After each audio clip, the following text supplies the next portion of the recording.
बिस्मिल्लाहिर्रहमानिर्रहीम। कक्षा 12 खंडका के अंतर्गत हमारा जो रिवीजन कर रहा है, आज का विषय है पूर्ण प्रतिस्पर्धा की स्थिति में फर्म सिद्धांत। पूर्ण प्रतिस्पर्धा के अंतर्गत फर्म की स्थिति में फर्म का सिद्धांत। इसके अंदर नंबर 1 आप देखेंगे, अपूर्ण प्रतियोगिता में औसत आगम व सीमांत आगम। अपूर्ण प्रतियोगिता में औसत आगम व सीमांत आगम का संबंध स्पष्ट कीजिए।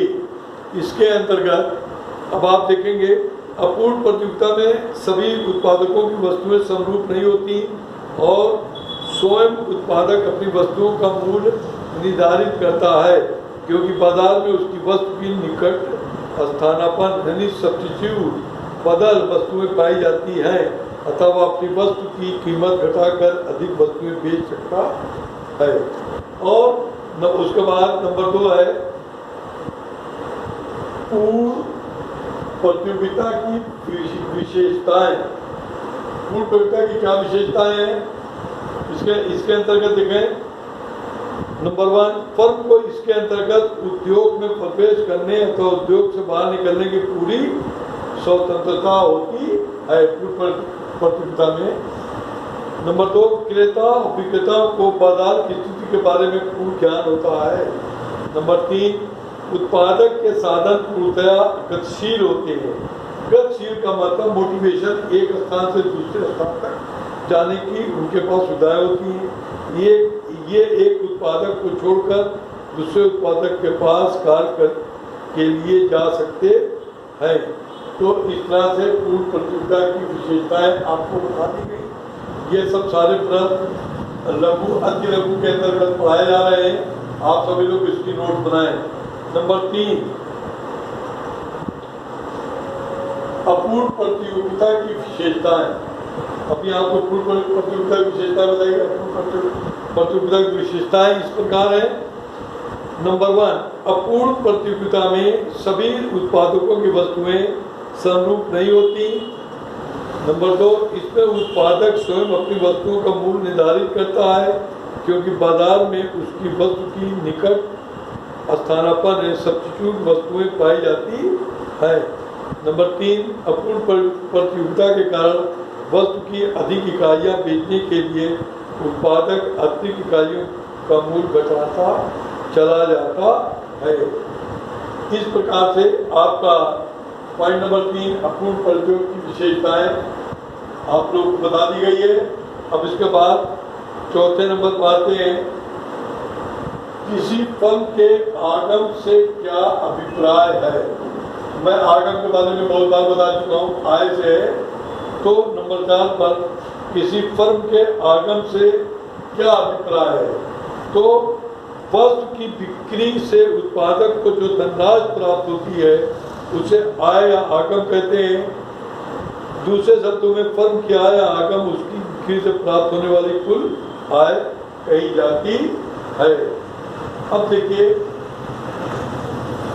ये भी पॉइंट आपने क्लियर कर दिया है। और उसके बाद पॉइंट नंबर 5 पाए जाते हैं, स्टॉक और पूर्ति में अंतर। नंबर 5 में एक पूर्ण प्रतियोगिता,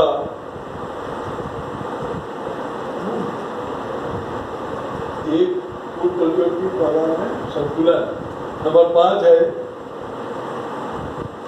कि पूर्ति के निर्धारित तर्क।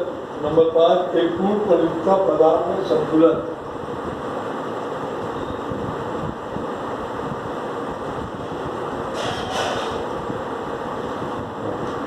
अब देखिए, ये पॉइंट देखिए, एक पूर्ण प्रतियोगिता बाजार में संतुलन, यानी कि संतुलन का तात्पर्य हुआ कि दोनों में बैलेंस होगा। अब देखिए, एक पूर्ण प्रतियोगिता में बाजार संतुलन कब स्थापित होता है, कीमत तथा पूर्ति की गई मात्रा में घनात्मक संबंध है, अथवा किसी वस्तु की पूर्ति वस्तु की ढलान बाएं से दाएं की ओर होता है। नंबर 2, कीमत तथा मांगी गई मात्रा के ऋणात्मक संबंध है अथवा किसी वस्तु के लिए मांग वक्र का ढलान बाएं से दाएं नीचे की ओर होता है। नंबर 3, बिना किसी हस्तक्षेप के पूर्ति मांग की शक्तियां स्वतंत्र रूप से कार्य करती है। तो इस प्रकार से अब एक आपका क्वेश्चन है स्टॉक और पूर्ति में अंतर। स्टॉक और पूर्ति में अंतर के अंतर्गत देखें, पूर्त पक्ष में देखें, पूर्त पक्ष में देखें क्या कह रहा है। पूर्त से अभिप्राय किसी वस्तु की उन विभिन्न मात्राओं से जो एक उत्पादक अथवा एक फर्म उस वस्तु की विभिन्न संभव कीमतों पर बेचने के लिए तैयार होती है। पूर्त का पक्ष स्टॉक का पक्ष है। स्टॉक से अभिप्राय किसी वस्तु की उस मात्रा से है जो वर्तमान या भावी बिक्री के लिए उत्पादक के पास उपलब्ध होती है, वो स्टॉक कहा जाता है। तो हम समझते हैं पूर्त और स्टॉक समझ में आ गया होगा, यानी कि फिर मैं पूर्व समझा दे रहा हूँ। पूर्त से अभिप्राय किसी वस्तु की उन विभिन्न मात्राओं से जो एक उत्पादक अथवा एक फर्म उस वस्तु की विभिन्न संभव कीमतों पर बेचने के लिए तैयार होती है, और स्टॉक उसके पक्ष में है। स्टॉक से अभिप्राय किसी वस्तु की कुल मात्रा से है जो वर्तमान या भावी बिक्री के लिए उत्पादक के पास उपलब्ध होती है। नंबर 2 पॉइंट पूर्त पक्ष का है। पूर्त एक प्रवाह अवधारणा, प्रवाह का मतलब पहना अवधारणा, इसे प्रति इकाई समय अवधि को मापा जाता है। स्टॉक इसी पक्ष में बोल रहा है। स्टॉक एक प्रवाह अवधारणा नहीं है, इसे समय के लिए एक बिंदु पर मापा जाता है, वो स्थिर होता है। नंबर 3, पूर्त सदैव वस्तु की कीमत से संबंधित होती है।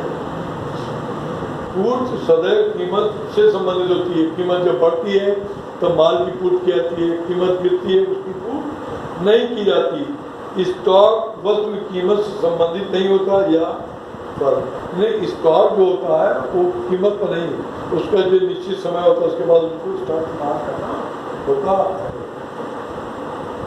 अब देखिए 7वां पॉइंट है, पूर्त के निर्धारक तत्व क्या है। निर्धारक तत्व क्या है? तो उत्तर है, किसी वस्तु की पूर्त के विभिन्न निर्धारक तत्वों की व्याख्या संक्षेप में इस प्रकार है। नंबर 1, वस्तु की अपनी कीमत। वस्तु की अपनी, इसमें पॉइंट नहीं है, मैं पॉइंट बोल रहा हूँ। वस्तु की अपनी कीमत, किसी वस्तु की अपनी कीमत तथा पूर्त की गई मात्रा में प्रत्येक संबंध होता है। समानता किसी वस्तु की कीमत जितनी अधिक होती है पूर्त की गई मात्रा भी उतनी अधिक होती है, तथा कीमत जितनी कम होती है पूर्त की गई मात्रा भी उतनी कम होती है। नंबर 2, संबंधित वस्तुओं की कीमत। किसी वस्तु की पूर्ति इसकी संबंधित वस्तुओं की कीमत पर निर्भर करती है। मान लीजिए एक फर्म चाय बेचती है और यदि बाजार में कॉफ़ी की कीमत बढ़ जाती है तो फर्म वर्तमान कीमत पर चाय की कम मात्रा बेचने के लिए तैयार होगी। केवल अधिक कीमत पर ही चाय की मात्रा बेची जाएगी। नंबर 3, उद्योगों में फर्मों की संख्या। उद्योगों में फर्मों की संख्या किसी वस्तु की बाजार में पूर्ति उद्योग में फर्मों की संख्या पर निर्भर करती है। फर्मों की संख्या अधिक होने पर बाजार पूर्ति अधिक होती है और फर्मों की संख्या कम होने पर बाजार पूर्ति कम हो जाती है। नंबर 4, फर्म का उद्देश्य। यदि फर्म का उद्देश्य लाभ को अधिक करना है तो केवल उच्च कीमत पर ही वस्तु की अधिक पूर्ति की जाएगी। इसके विपरीत यदि फर्म का उद्देश्य बिक्री या उत्पादन या रोजगार को अधिक करना है तो वर्तमान कीमत पर भी अधिक पूर्ति की जाएगी।